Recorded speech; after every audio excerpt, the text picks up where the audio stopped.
Hello guys, welcome back to my YouTube channel. So ngayong episode guys, nandito tayo ngayon sa may Macau Food Festival dito sa may Saiban Square. So ngayong buwan ginaganap yung Macau Food Festival. So hanggang Sunday na lang ito guys, December 3.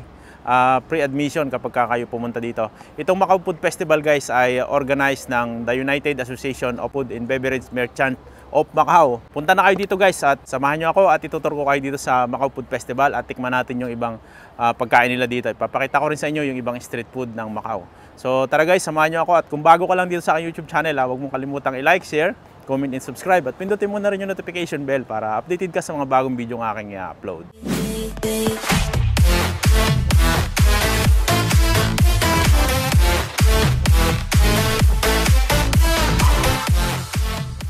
Hello guys, welcome back. Nandito tayo ngayon sa may Saiban Square sa Food Festival sa may Macau Tower. Ngayon, Food Festival na naman. Papakita ko sa inyo kung ano yung mga pagkain dito. So ayan guys, ang daming tao dito ngayon. So Sabado kaya sobrang daming tao. Papakita ko sa inyo yung mga pagkain. So ito yung 23rd Macau Food Festival. Ayan, dito manok yung mga binibenta. Pupunta tayo dun mamaya sa may Asian Village sa baba. Ayan yung mga pagkain, manok.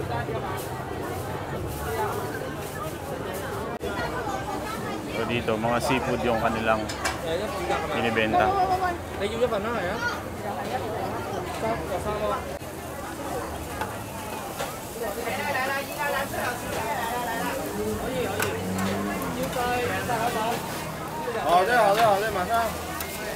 Puro seafood.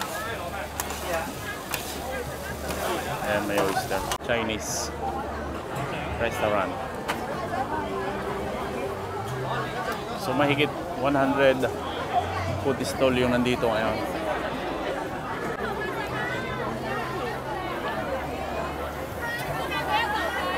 So ito, ang dami namimili dito.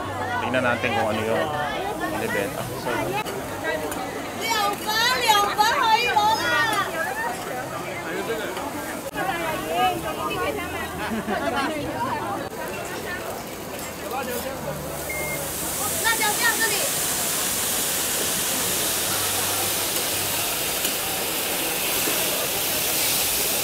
Asian food lahat dito. Ayan, seafood. Saka itong pusit. Para siyang calamares. So last day ng Food Festival guys sa Sunday.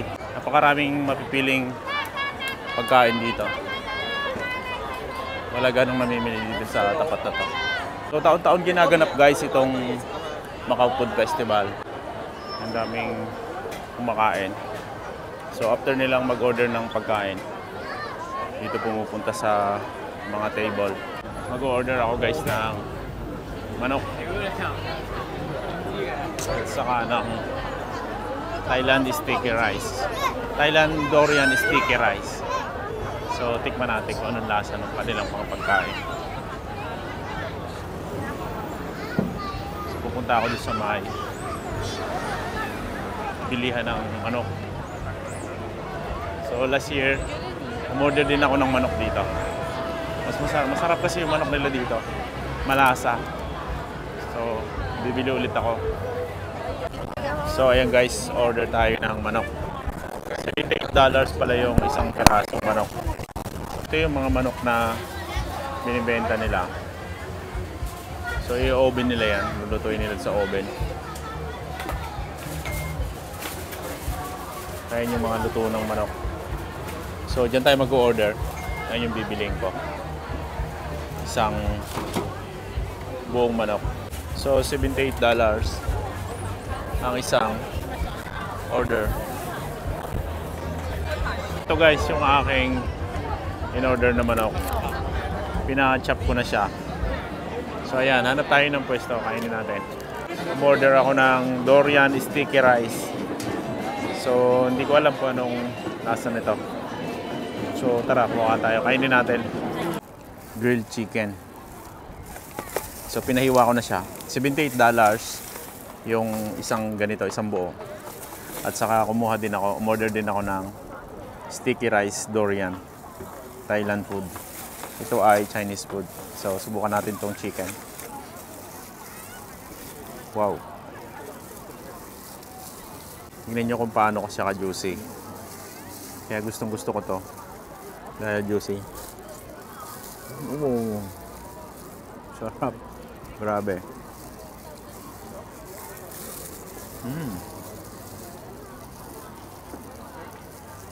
Sarap talaga itong manok na.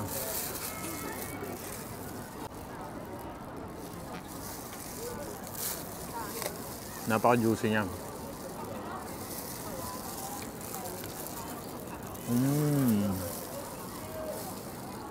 Sarap.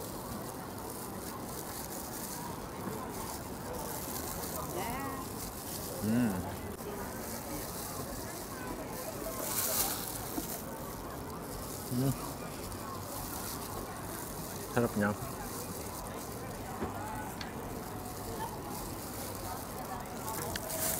Hindi nakakasawa yung lasa ng manok. Ito naman ay sticky rice with durian. Ang bango. May gata. Ang durian guys, oh.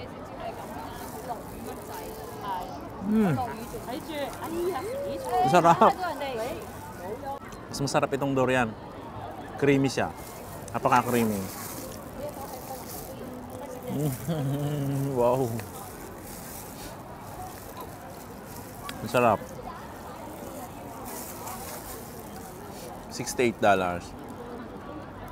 Napaka-kaunti lang. Kasi sobrang sarap.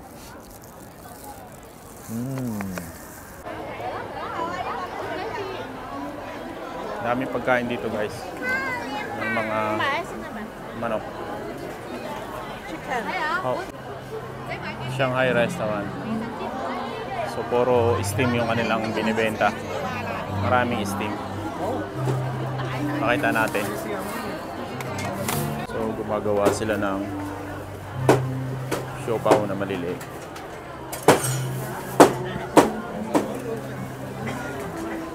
Ngayon lang steamer. Pagka pumunta ka dito guys, MPay yung gagamitin pagka bumibili ng pagkain. So magpapa-charge kayo dito kung wala kayong MPay. Yan sa mga stall na yan. So ayan yung kanilang binibenta dito. Dito naman sa side na to, puro seafood. Karamihan na seafood yung binibenta. Dami. So meron din silang baby back rib, lobster at saka squid barbecue. So ito guys, baby back ribs barbecue. Bukas last day dito. Kaya ganito karami yung tao. Bukas siguro mas maraming tao. Kasi Sunday, Himalayan House. So yan. Mga pagkain nila. Yan, may parata. Vietnam restaurant guys. So tingnan natin kung ano yung mga binibenta nila dito. Ayan. More on barbecue. Ito yung masarap. Dito tayo sa may authentic Indian bread. So tingnan natin guys, papakita ko sa inyo yung mga Indian na nagluluto dito. Tingnan natin kung nagmimekos-mekos nga sila. Ayan, dalawa silang nagluluto.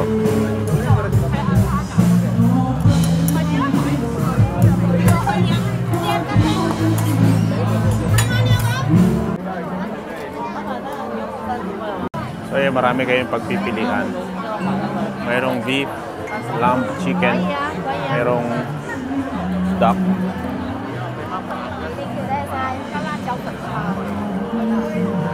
Siya, meron din seafood. Hindi ko alam kung anong pagkain nito.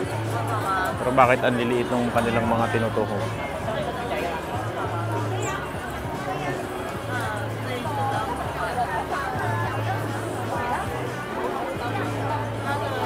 Ang daming kawain yung kailangan dyan para lang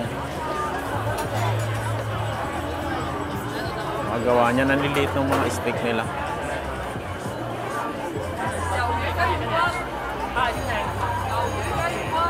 Ayun, ang dami nila piniprito. Dito guys, malalaki yung oyster na binibenta nila. Ayun. Ăn dâu xem này là nhiều ha. Very good. Kasi Paulo. Thịt bao lô, các bạn thịt bao là thịt túc này thịt đồng thịt bao lô. So, ayan, malalaki yung oyster na binibenta nila dito. Grill oyster.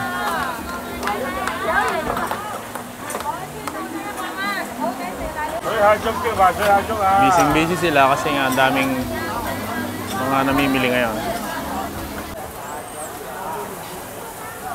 Dito ang daming seafood.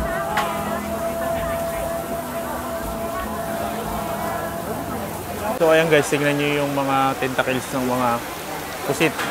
Grabe. Natatakam ako. So ayan, ang dami. Puro seafood. So mayroon silang oyster. Grill oyster. At saka yun, grill lobster.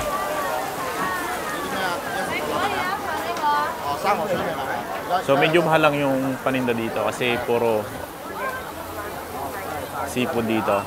So ayan, makikita nyo oyster. Tag-80. 6 na piraso. 4 na piraso, 50. So kung lobster, isang buo, 120. So yan yung kanilang mga price. Wow, sarap. Scallop, 80. Dito sa side na to guys, meron din kainan. Marami ring kumakain dito. Hot pot and barbecue.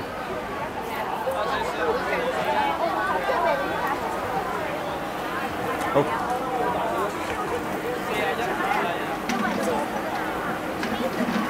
So barbecue. Puro karamihan yung barbecue yung binibenta. Mga kababayan natin yung nag-grill. So punta tayo doon guys sa baba.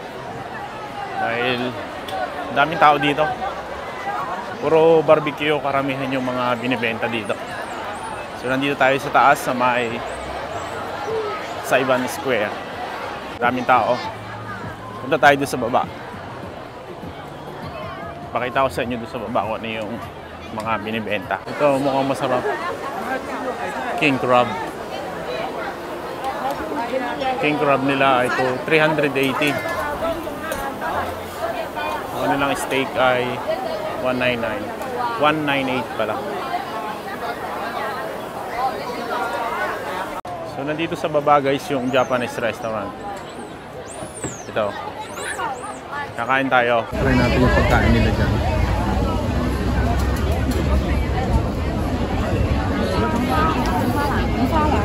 Ito naman sa kabila.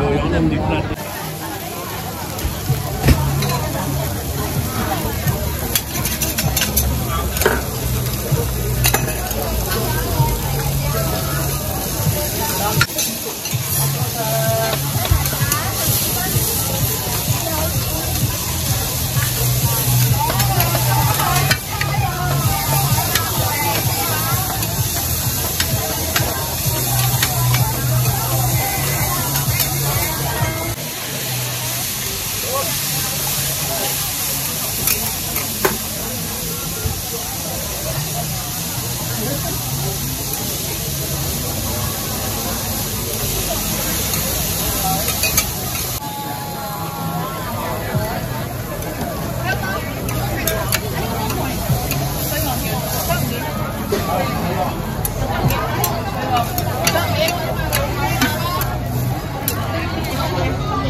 Meron silang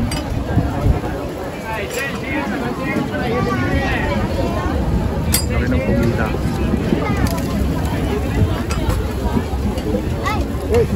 Yan. Bili tayo ng takoyaki.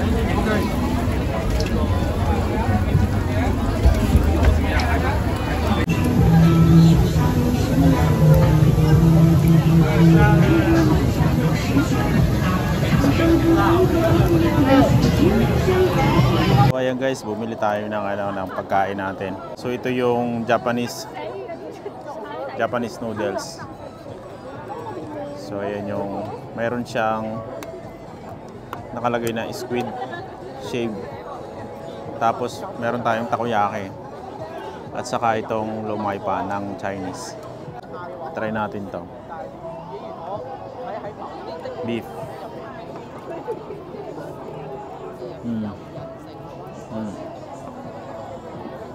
Sarap.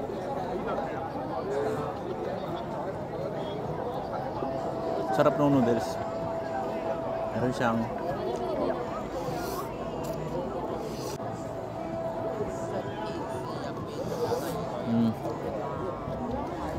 sarap.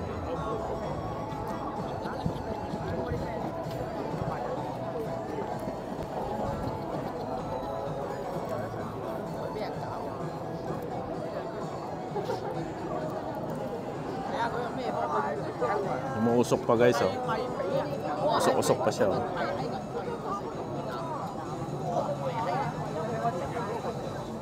$45. Okay na rin.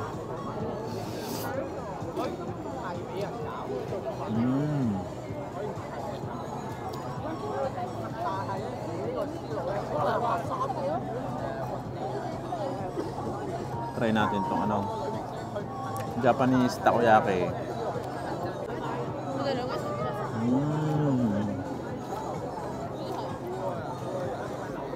Dati last year mas marami yung tindahan dito sa lugar na to. Ngayon mas maluwang yung kainan. Asia Village. So nandito yung Asia Village. So yung Thailand nandito rin. Tingnan natin yung Thailand. At saka Malaysia. So sa may kabilang dulo. Dito naman yung bar. Pag gusto nyo bumili ng beer. Dito yung kanilang bar. Puro Malaysia itong street na to. So, ganito yung binibenta dito. Wala, parang street food lang din ng Macau.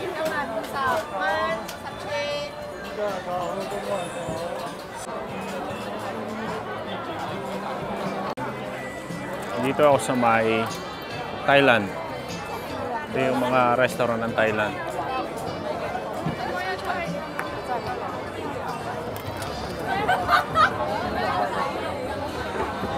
Puro seafood. Wow, ang lalaki ng ulang.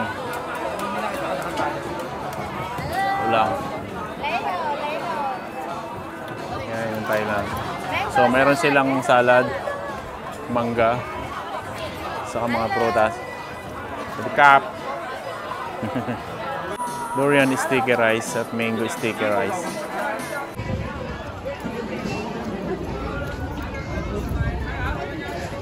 Dami mong pagkain dito, wala ganong bumibili. Hello. Yan. Siguro Japanese yung binibenta nila. Beef.